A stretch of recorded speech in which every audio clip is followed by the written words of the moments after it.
Good morning sa inyong lahat. Eto, nag-walking tayo. Siyempre, exercise. Nakita nyo naman po, 6:10 na yan ng umaga. Pero paumaga pa lang, sobrang dilim po at sobrang lamig po talaga dito. Eto, naglalakad po tayo sa National Road dito sa Los Angeles City. Papasok lang po tayo dyan sa may pupuntang Splash Mountain. Papanik po ng Lago Vista. At yun nga po, siyempre, dire-diretso lang po tayo doon. At di po natin inabot yung ibang walker ng Pansol at si Utol di ko rin inabot. Di ko rin inabot si Pisan Chino at Pisan Leslie. At syempre, shoutout nga pala po kay Pisang Kadyo Bernard Sensil, Sir Gilbert Aguirre, kay Miss Aguirre, at sa tropang OG family. Mama Mia, Dana Hutut, Mary Grace Villapanto, Gerald Lourdes Pabalate, Elvis Puwalagaya, Marilet Sebastian, at saka si Armando Culot at Jerome Mendoza at si Mark Daniel Mendoza. At syempre, sa family ni Consul Jeff, good morning.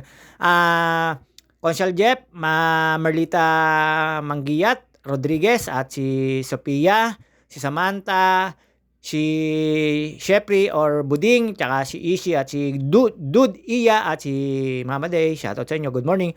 At syempre hindi mawawala dito mga kumpare ko, paring Arnold Dabier, paring Joseph Katapang, paring Eugene Palentino at kay paring Topper Sarmiento na ewan ko babaero ba o matino. At alam niyo naman po, syempre, shoutout nga pala po kay Ate Sia na ayaw gumala. Tsaka na inaanak ko na panay-exam na yan, walking-walking lang tayo, talang di mag-walking. Syempre, dito lang po yan sa may amin, sa Los Angeles City. At yun, nakita ko si Hepe, Japet, si Balya, shoutout sa iyo. At yun nga po, nakita ko rin po dito si Naresti, si Vicky at si Tata, nagwo-walking, nakasalubong ko yan pauwi po. Papanik lang po tayo ng Lago Vista. Ito, dito, sureball po na talagang pagpapawisan kayo. Kaya lang, sobrang lamig po ng panahon. At syempre, shoutout dun sa lagi ko pong kachat po. Ingat ka lagi. At alam mo na, syempre. At meron na merienda rito kay Ate Nene. At kay Ate Marlene. Meron din na rin, depende na lang sa ano mo. Pero syempre, sa gabi, wala na yon. Ayan, papula ng papula po ang kalangitan. Syempre, alam nyo naman po yan. Sisikat na po ng umaga. At yun nga po, pagdating po rito mga 6:30, ganyan pa rin kadilim. Dito na po yan sa may pupuntang likod ng Lazaro. Ayan, nakita nyo naman po, ang dami po nag-swimming ngayon. Sa lahat po ng gusto mag-swimming. Dito po, marami po rito na tayong pagrerenta ng mga private resort or tawag dito public resort. Ayun nga po, syempre KMCA Resort, KMCA Nagomi, KMCA Docks, KMCA RNG, KMCA Lagoon, KMCA JP at KMCA White House. Luke, Monet Castillo or Janet Tavalis Usi, ayan po yung ano nila, page nila, KMCA. Syempre, sa lahat ng gusto mag-swimming dito po sa Pansol, may PTGA President po rito na si Papa Tangero del San Valentin, napakabait. Pwede kayo magtanong dun sa Wawa Pinkies Eatery. Alam nyo na. At may mga legit agent po rito. At syempre dito, nasa Lazaro Compound tayo. At dito po, ayan. Pasok po naman tayo dito sa may Lago Vista subdivision ba to? Basta ito, marami rin po resort dito. Kaya lang medyo mataas po rito. Pagkakalam ko po ay hot ang tubig dito. Ayan, ang dami pong naliligo. Ang dami pong sasakyan. Basta panik lang po tayo. Di ko po inabot dito yung mga walker. At syempre, ito, dire-diretso lang po tayo dyan. Medyo nakita nyo naman po yung iba yung kulay nung araw at saka nung kapaligiran. Pero yan ay 6:30 na. At ikot lang po tayo. Isang ikot lang po ginawa natin dyan. Tumambay po tayo dito. At hindi po tayo doon dumaan sa may isang mahabang ahon. Dito po tayo dumaan sa may maikling ahon. Pero napaka taas po. Dito, ayan, makikita nyo naman po yung mga resort. Ang dami po pang bukas na ilaw dahil ibig sabihin, meron po mga video nagkakantahan at marami pang customer. At yun nga po, syempre dito, sikat na sikat po yung mga yan. Pero marami na rin po mga resort sa Bulacan at Cavite na murayta lang. Dito po, syempre, alam nyo naman po ang presyohan dito. Depende na lang po. At alam nyo naman po rito, ito po yung source of income ng mga taga rito, taga Pansol. At yun nga po, ito, dire-diretso lang po tayo dito. Dito po, sobra pong lamig at tumaan po din tayo dito sa mga resort ng ni Pinsang Oyen. At sa mga makakasama ko po sa Sagada sa January 31, shoutout sa inyo, Pinsan Chino, Pinsan Oyen. Sana makasama si Master Pupuy at saka si Paring Darwin at sa iba pa si Pinsan Elmer. Sana makasama kayo pero kami kahit anong mangyari tuloy kami ni Pinsan Gino at ni Pinsan Soren. Syempre, bus is live, papunta pong Baguio, tapos pag Baguio, to Sagada, bike is live na. Sa mga gusto pong sumama, pwede naman po kayo. January 31, 8 p.m. ang alis po namin, papunta po ng PITX, syempre, bus is live. Ayan, walking lang po tayo. Kailangan natin magpalakas ng tuhod dahil sa nalalapit na laban natin. Uy, masisilayan ko na naman ang Halsima Highway na nakabike. ilang beses na po ako dito nakabalik pero siyempre ang sarap naman po kasi dito at, napakahaba po ng ahonin tapos lusungin. Rolling na matataas, pero sulit naman po para ka nasa ibang bansa tsaka yung pang mga bundok sobrang lamig din po, hindi ko lang po alam kung ano ngayon hanggang sa Bugyas po kayo, Gusto namin hanggang Bugyas dun matulog para iisang ratsyada na lang papunta ng Sagada para makapaggala po at yun nga po siyempre ito dire-diretso lang po yan, yun po yung mga plano. Pero pagkatapos po namin Sagada maggagala pa kami ng Baguio, uy, uy, sana all. Ayan sa mga kasiklista ko, ingat-ingat po tayo ngayon nag-walking lang po tayo sa mga gusto kong sumabay sa akin mag-walking, walking lang po tayo. At dito pa nakasalubong ko si Machi diyan, pero dito hindi ko na po nakasalubong ang Pansol Walker. At alam niyo naman, eto, yan po yung sinasabi ko sa inyo ng unang ahon. Tapos pagka yung may right turn na yan, ay yan yung sa may mahabang lakarin na mataas na ahon. Pero doon po tayo sa pinakamatarik na ahon na saglit lang or kakaunti. Uy, uy, ang gulo pa ng buhok. Siyempre, umaga-umaga, uy, pagod na yan. Hindi pa naman po, pero nakakaramdam na po tayo ng pawis niyan at saka sobra pong taas ang nilalakad. Ayun yung sinasabi ko na isang way. Paikot lang po yan, pababa dyan po tayo dadaan. Pero syempre, dire-diretso lang po tayo sa mga gusto pong mag-walking dito. Paalam lang po kayo sa guard. At wag na po tayong aabuso. At dun nga po, pagdating sa taas ay medyo malinis na po siya at inalis na po yung mga damo-damo sa mga kalsada. Masarap na pong mag-walking. Minsan kasi nakakatakot dito, maraming dew snake. At alam niyo naman po, ayan, pagkapanik nyo po doon sa unang ahon, dito meron po kayong pangalawang kanan na ito na po nagsisimula na po dito ang medyo mahirap na ahon pero kayang-kaya naman po yan. Siyempre, hindi na po tayo magtitigil dyan. Doon na po tayo magtitigil sa may cross. At ito po, ayan, sinimulan na po natin ang laban. Dito, mamimitig po talaga binti nyo kung di po kayo sanay. Pwede naman kayo magpahinga, pero mas maganda kaysa ipahinga nyo, dahan-dahanin nyo po ng paglakad. Kasi po, pag nagpahinga at umupo kayo, pwede po kayong mahilo or mag-collapse. Ayun lang po yung pagkaka-experience ko. Ayan, nakita nyo naman po. Tayo na kayo po lumakad. Dahil po, syempre, alam nyo naman, di ko lang po alam kung anong degree to.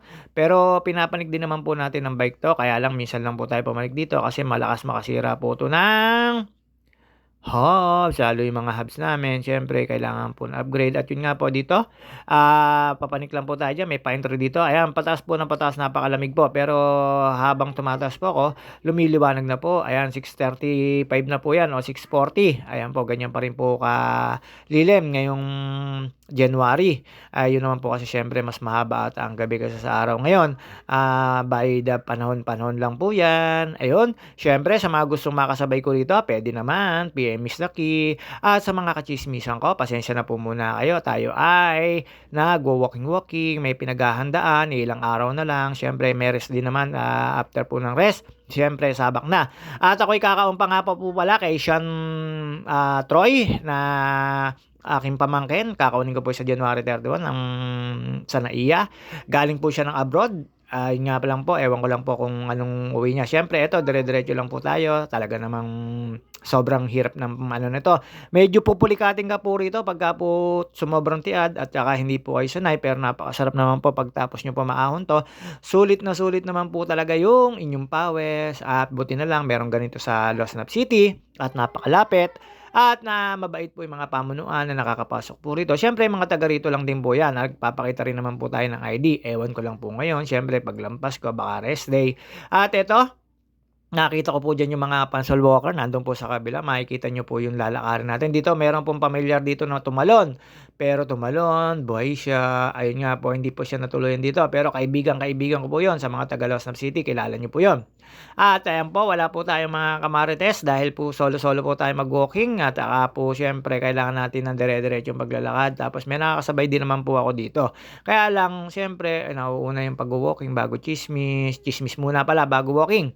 At dito po, ayan, dalawang kurba lang po yan. Tapos pagkakurba nyo po ng kanan na yan, ayan, medyo matarik-tarik na po ito. Talaga namang solidong tarik na po ito. Ayan, nakita nyo po ang walking ko. Talaga namang 1-2 lang po para rin nakabike. At pagliko po dyan, ayan, makikita nyo na po yan, huling ahon na yan. At pagkatapos nyo po yung huling ahon na yan, ay eto na po yung cross. Dito, tatambay na po tayo. Ayan, ayan po yung sinasabi ko sa inyo huling ahon na nandun po ako sa may sagingan. Pero ito, nung panahon ng pandemic, talaga naman pong sarap panikin ito. Talagang papawisan po kayo. Ay, syempre, sa panahon na ngayon na malamig, madaya lang po ang pawis ngayon. At sobrang lamig po dito sa taas ay hindi po kayo pagpapawisan gusto. Ayan, nag-push bump ako. Ayan, na makikita nyo yung cross na yan, pag nakita nyo na po yan, meron pa pong isang ahon dyan na pwede naman po kayo maggaling dun pataas na pababa rito. Ayan po yung makikita nyo, ayan, sumisikat na po ang araw. Pero syempre, Mount Makiling pa rin po ito, pero paanan lang po ito. Parte po ito ng Mount Makiling, excuse me po, nabubulo lang po tayo. At dito naman po walang magbabawal, wag lang po kayo magtatapon ng basura dito at saka syempre may mga customer dito nagiinom pero overviewing po talaga dito. Ayan po yung huling ahon na aahonin ko na napakataas din po. Hindi lang po yan halata pero napakataas po niyan. Ayan, tambay lang po tayo. Uy, uy, hinga, habulin hinga na JT. Alam niyo naman po tayo, papawis lang. Ayan, hindi po tayo masyadong pawisan pero pawisan na po yung aking damit dyan.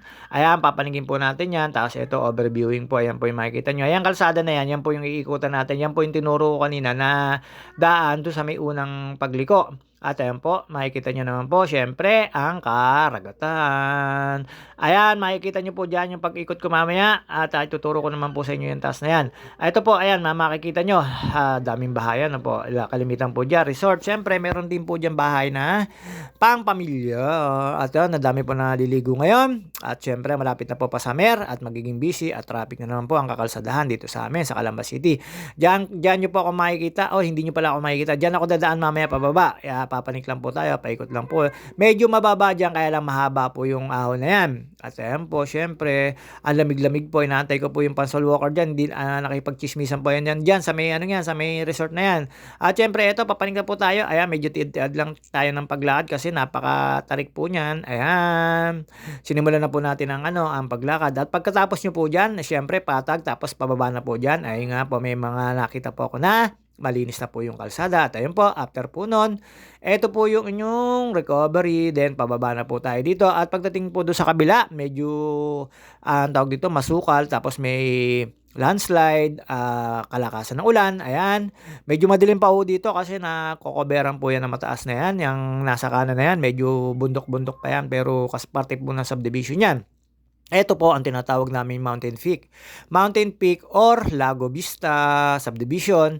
Pagbaba po rito, ayan, paikot lang po yan. Tapos diretso lang po yan. Kapag kanan nyo po doon sa dulo, dead end naman po yan. Wala naman po kayong pagliligawan. Ayan, makikita nyo po yung tinuturo kong yan. Ayan, nandun po ako sa taas na yon. Ayan po yung recrapping na napakataas na recrapping. Ayan po yung inikot ko. At syempre dito, puro palusong na po tayo. At yun nga po, nakasalubong ko nga po pala sa may parting baba, sa may South Wind. Sina Tata, shoutout sa iyo, at kay Vicky, na mag-asawa, at kay Resty, Cappuccino, shoutout sa inyo. At alam nyo naman, eto, wala tayong mga marites. Pero ang dami ko po nakita rito ang customer na nagwo-walking. Sa mga taga-Pansol, ang dami rin po nagja-jogging. Sa mga gusto pong umikot dito, pwede naman po. Basta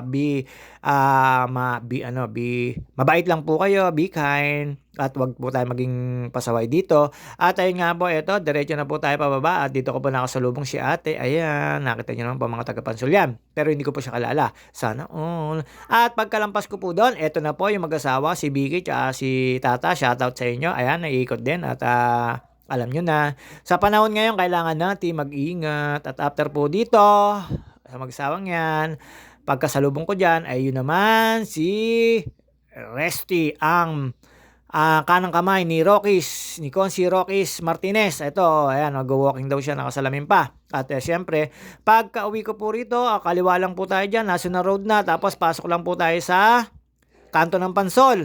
At yun nga po, nakita ko si Cerilio Eloy Hernandez, shoutout sa iyo. Ayan, nagtitinda at nalimutan kong bumili at magdala ng pera. Ayan, may papaya po siyang tinda. See you on my next video. Babu, shoutout sa family mo, si Cerilio Eloy Hernandez. Babu.